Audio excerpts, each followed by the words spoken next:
Come, let us stop meditating without joy, for it is a warning sign. A warning sign of what, you might ask? Well, to paraphrase our friend Bugs Bunny, that our meditation has taken a wrong turn at Albuquerque.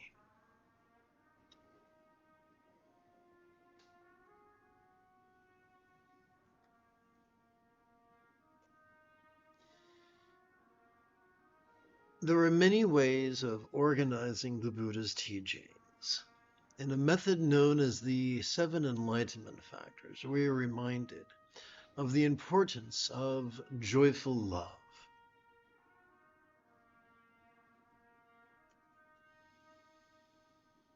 Sturgeon's law reminds us that 90% of everything sucks, but no, not in the fun, tingly way.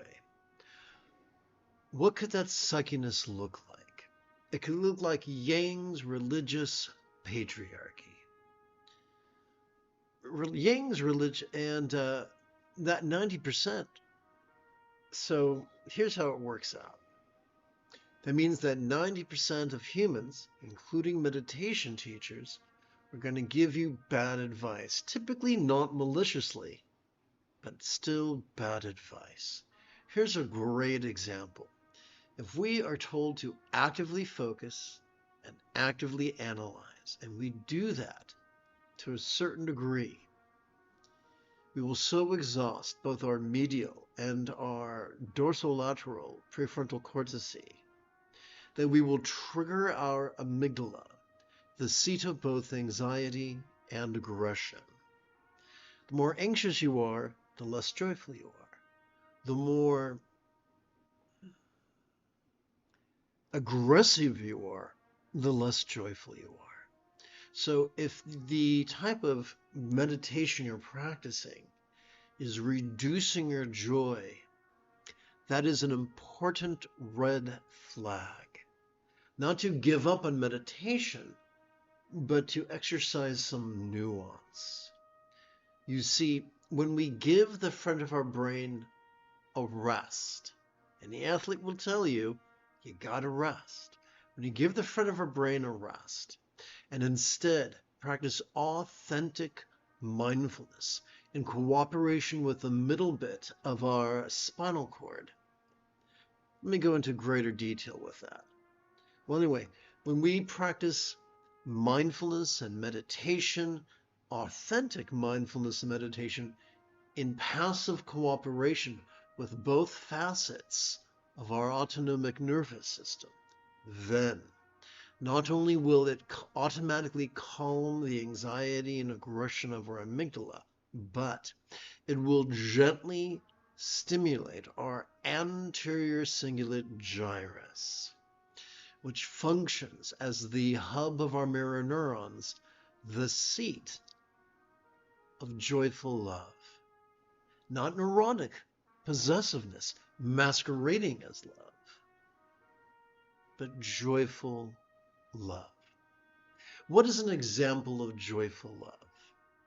Well, your partner confronts you and explains that they have been cheating and that they're in love with another. Joyful love, through tears, will sincerely explain that they love them and they want them happy. And if their happiness lies with another, then they should be with the other. Their only request is that they can maintain a friendship. That's joyful love, a love that rejoices in the joy, in the happiness of others. Because I got to tell you, when I was younger and much more foolish, I was politely coercive. And not that I would try to bend people to my will forcefully, but I would gently ask people to meet my needs and to act in a way as if they were more compatible with me than they were. And when someone would comply, that person I was dating would be utterly miserable. I was asking them to act in a way which is inauthentic. Clearly, they were not compatible with me. And no amount of therapy speak was going to make them authentically compatible with me. And so sometimes we have to let others go in a way that respects both our needs. That's joyful love. It's been my experience that letting others do their thing, create space for others to enter our life who are more compatible with us. There is a profound reward for joyful love. I've lived in many monasteries over the years, and it's very easy to find people who behave as if they were sanctimonious narcissists. They had memorized the nomenclature of religiosity, and they were skillfully manipulative enough to weasel their way into positions of prestige and authority. And although they can modulate their tones and their volume, and they can sometimes pull the corners of their lips up into a smile, that smile could not travel through their cheeks and up to their eyes.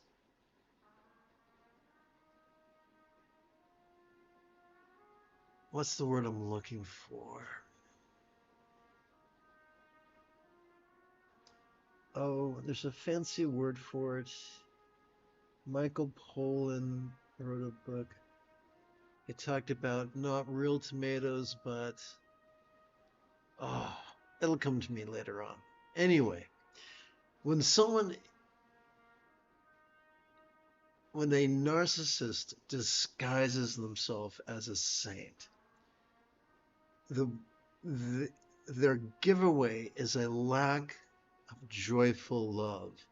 They might smile with their mouth, they might laugh, but they cannot rejoice in others' good fortune. Oh, they can come up with all kinds of ways. What's the opposite of digital? Analog, that's it. An analog of love, an analog of joyful love, might fool the rubes, might fool the nimnods. But they'll always find a reason to hate and invite you to join along with them on their little hate journey. So we cannot concentrate our way into love. We cannot analyze our way into love. We can notice and relax our way into love. Allow me to illustrate. Every time let's begin with mindfulness. Every time we inhale, whether we know it or not, we have evolved to automatically access the middle bit of our spinal cord, which functions as the core of the sympathetic aspect of our autonomic nervous system. As you've heard me say many times, it has evolved to help us to vulnerably, passively, viscerally, randomly, and fleetingly notice all mind's antics of perception. Seeing, hearing, feeling, tasting, smelling, and the like, including the full spectrum of human emotions, intentions, cognitions, recollections, and imaginings. All of them. From the external to the internal, from the physical to the mental, from the pleasurable to the painful, from the interesting to the boring, from the conventional to the arduous, from the glorious to the grotesque. But the question remains, what are we to do with all this stuff that we have noticed? The one-word answer is meditation. You see, every time we exhale, whether we know it or not, we have evolved to automatically access both the tippy top as well as the very bottom of the spinal cord. These two regions, working as a team, function as the core of the parasympathetic aspect of our autonomic nervous system.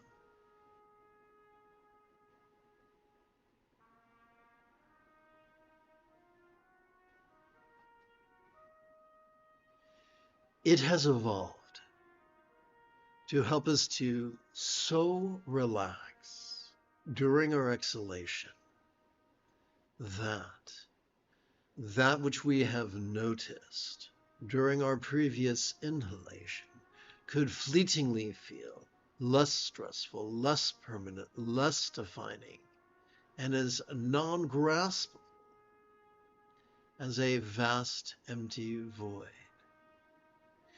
It would seem that a simile is only as useful as it is relatable. Therefore, we must ask the question, what? What is a real-world example of a non-graspable vast empty void? How about the illusion of the infinite azure sky on a bright and beautiful cloudless morn, which, although could look tantalizing to the eye, could feel non-graspable to the hand?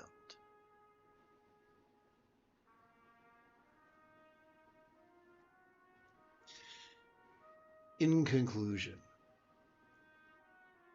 by setting aside some time once every 12 hours or so to authentically notice and relax in harmony with our autonomic nervous system, we shall be lousy with joyful love.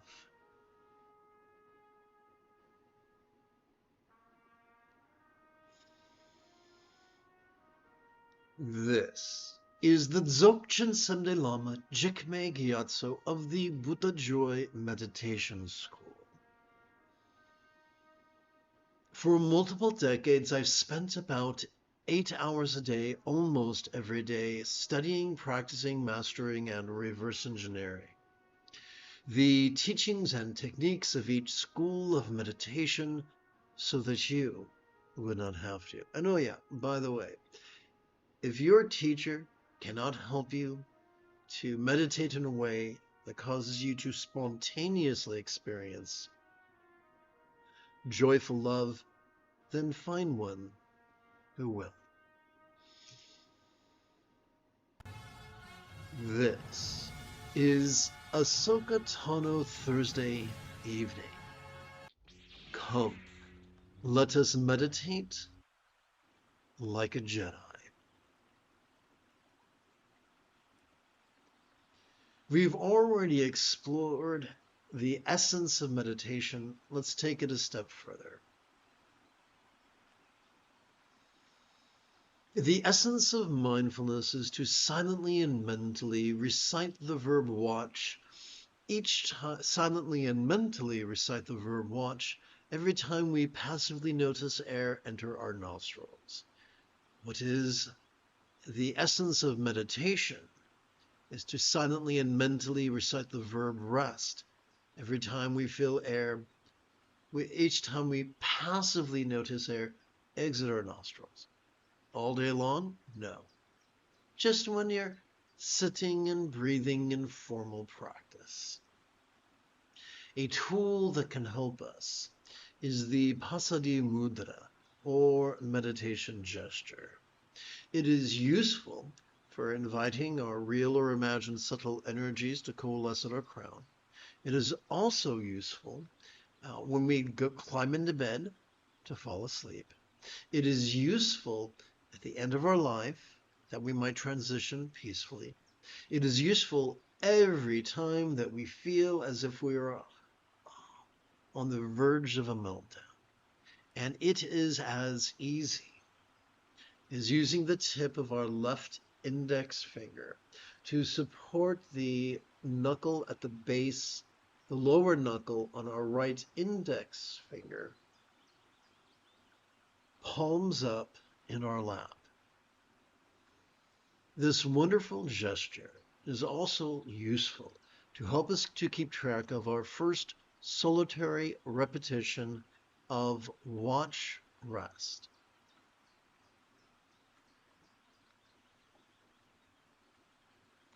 But how are we going to keep track of the next dozen repetitions? To do that, we're going to draw our attention to our right hand. Every time we silently and mentally, each time we inhale, we're going to advance our thumb, beginning with our right little finger's lower set of creases, concluding with our right index finger's higher set of creases. Together as a team, let us practice right now.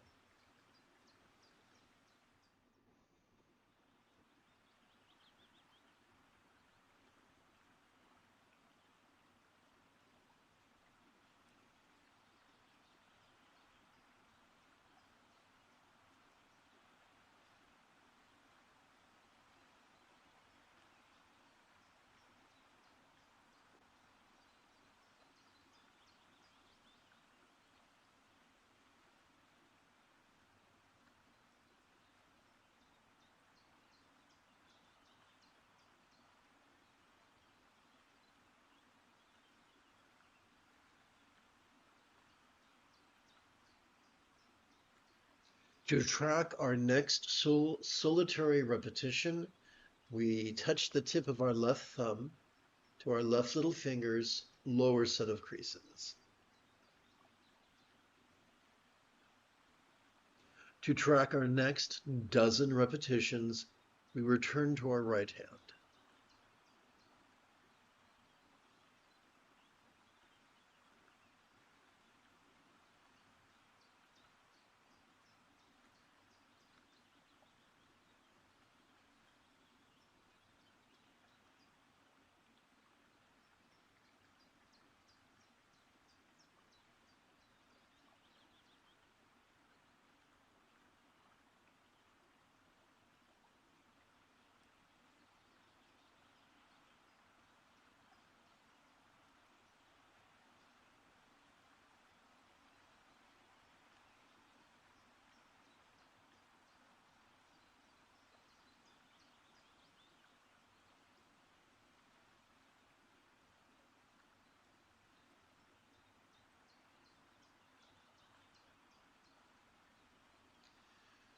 To keep track of our next solitary repetition, we return our attention to our left hand and advance our left thumb. And now that you get the basic idea of how we can track both our solitary repetitions as well as our dozen repetitions, let us comfortably rest our hands palms up in our lap. Remember, the moment you have a specific question about the philosophies or techniques that support meditation, do not hesitate to type your question in great detail in the chat window, for I tend to check for questions about once every 14 minutes or so.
As we relax into our exhalation, whatever anger, whatever hate or love we might have noticed during our previous inhalation could feel as if it was melting into the simplicity of just emotion. The very act of noticing and releasing in harmony with our breathing makes it impossible for that hate or that fear to control our choices or our utterances or our deeds.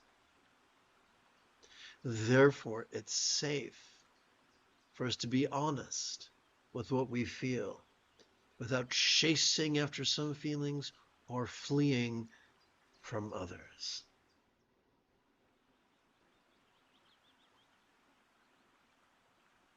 Patriarchy loves to praise certain emotions and shame others.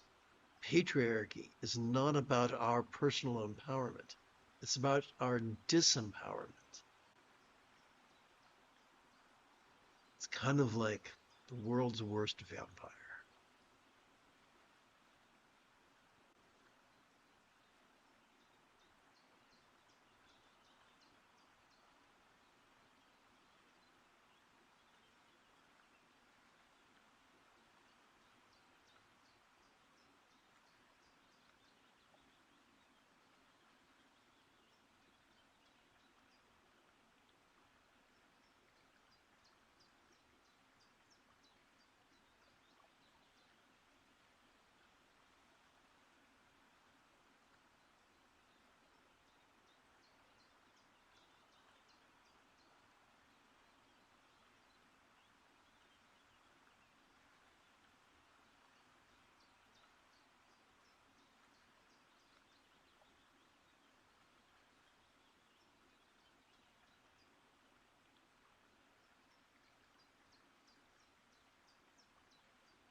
Having gathered 13 solitary repetitions and 13 dozen repetitions,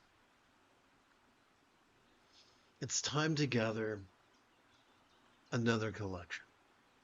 To keep track of that, all we got to do is drag this left fingertip up our right index finger until we come to the middle knuckle, and then start again.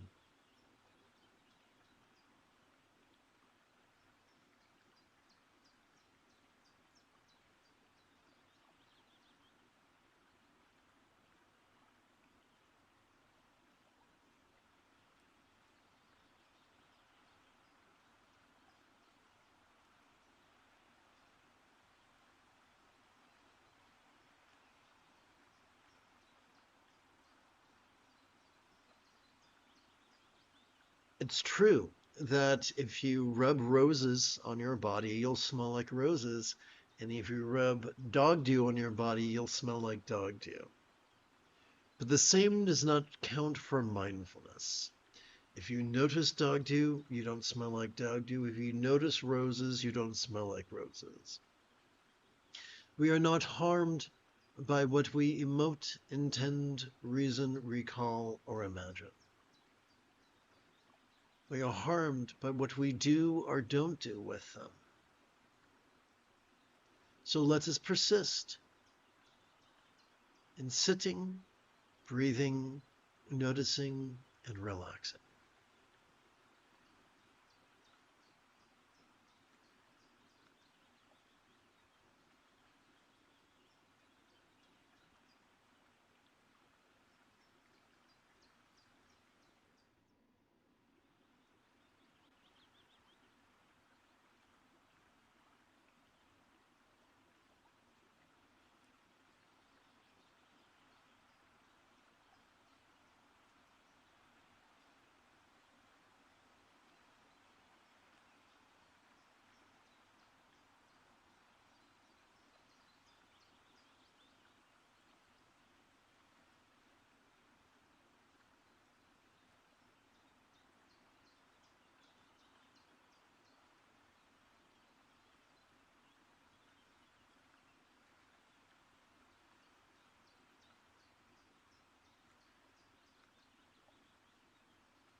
In most magical systems, they have techniques for protection and techniques for manifesting.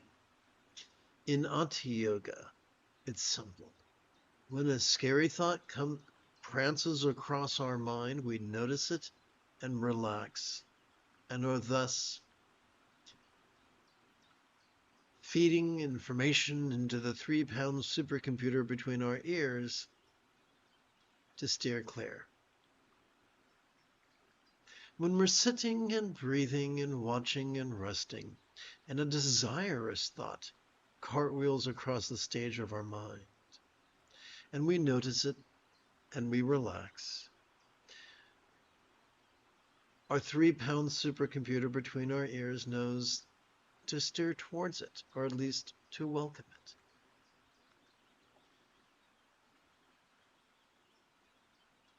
By being authentic and honest with what we dread and desire, in harmony with our breathing, we are traversing the easy path, the sustainable path of protection and blessing.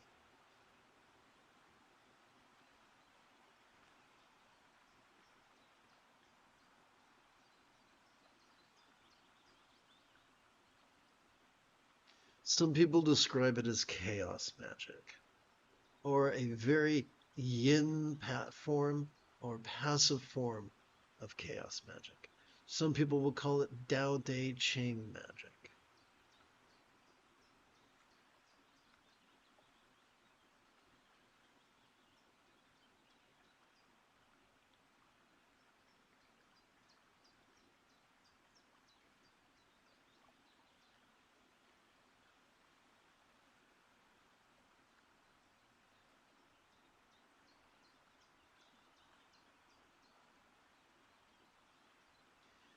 For instance, there are some people who have power and have authority and want to murder countless of millions of others. And when we remember that and we feel that dread, we notice that dread and relax into it.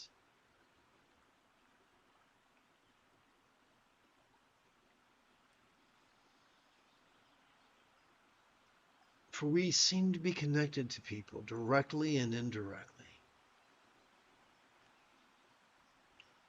And gentle, non-neurotic,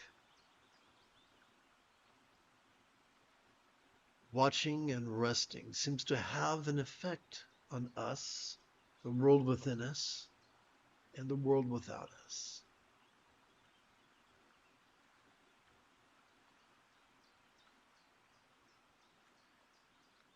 We all have different talents, different abilities. The more we watch and rest in harmony with our breathing, the more our choices and utterances and deeds will be guided in the way that does the most good for the most people in the most wonderful way.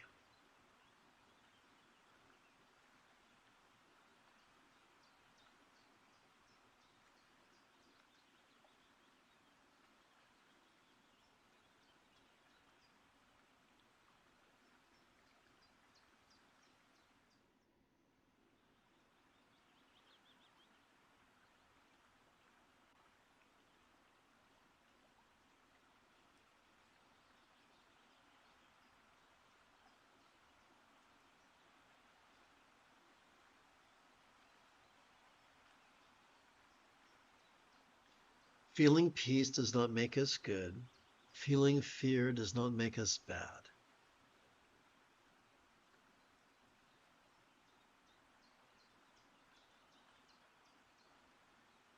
The question is not what do we feel, but what do we do with what we feel? If we notice them, if we notice what we feel, vulnerably, passively, viscerally, randomly, and fleetingly, we notice what we feel and relax into what we feel.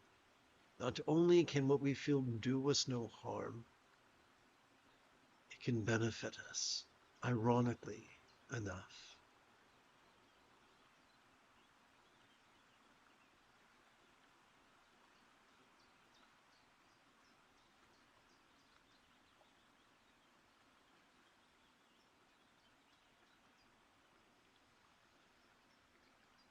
The only teachers we need are our own capacities to notice and relax. Listen to those teachers, and you will not go wrong.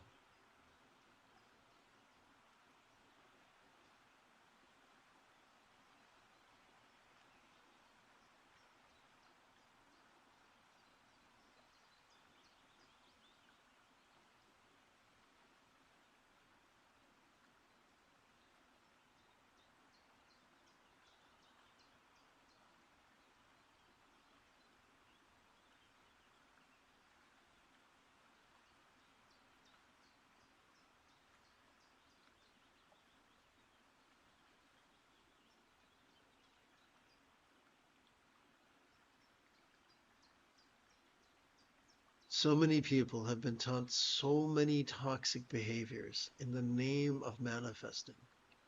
They've been told to rigidly push at what they don't want and pull at what they want, thus feeding their rigid and controlling tendencies.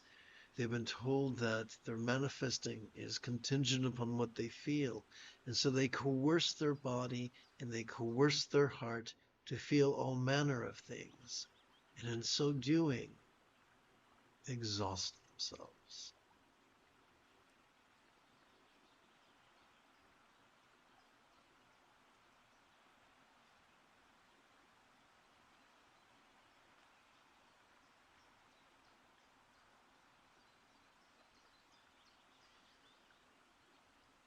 In the Middle Ages, we were told that if we had an ailment, it was because we were demon-possessed or cursed. In the 1800s and 1900s, we were told that if we were sad, it's because we had poor self-esteem or maybe hated our parents.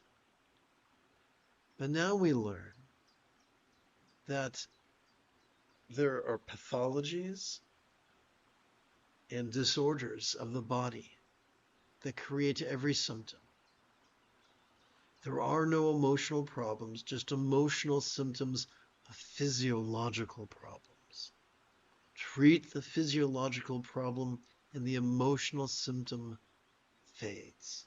It evaporates like the morning dew on a blade of grass on a hot summer's morning.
Having gathered two collections of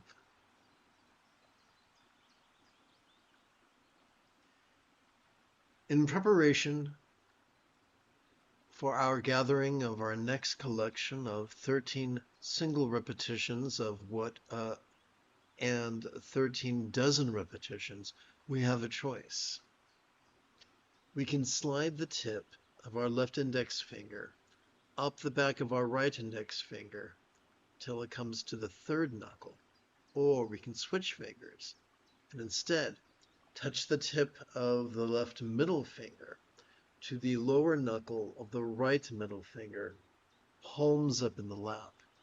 I recommend the latter of the two.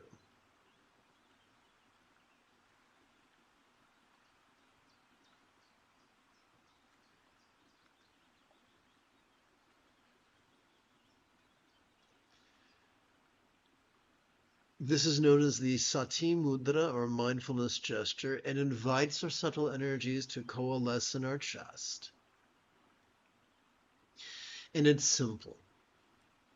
As we passively notice our chest swell with breath, we silently and mentally recite the verb feel.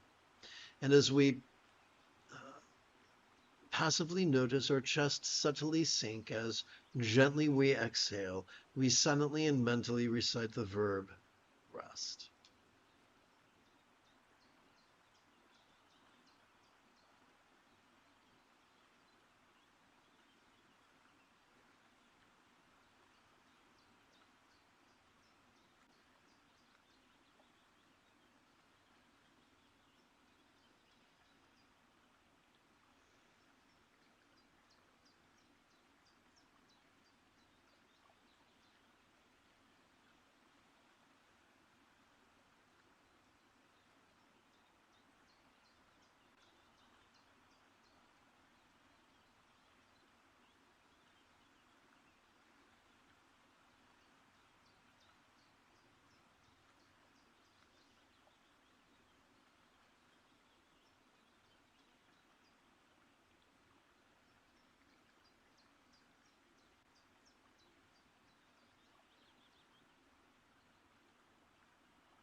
You have taken your first step into a much larger world. If you feel that I have earned it, you could give this live stream a thumbs up. You could even help support this channel. For Meditate Like a Jedi is made possible thanks to the generosity of viewers just like you. In approximately 11 hours, I would very much like to return to lead tomorrow's dawn practice of Meditate Like a Jedi. And if you are as geeky as me, may the Force be with you always.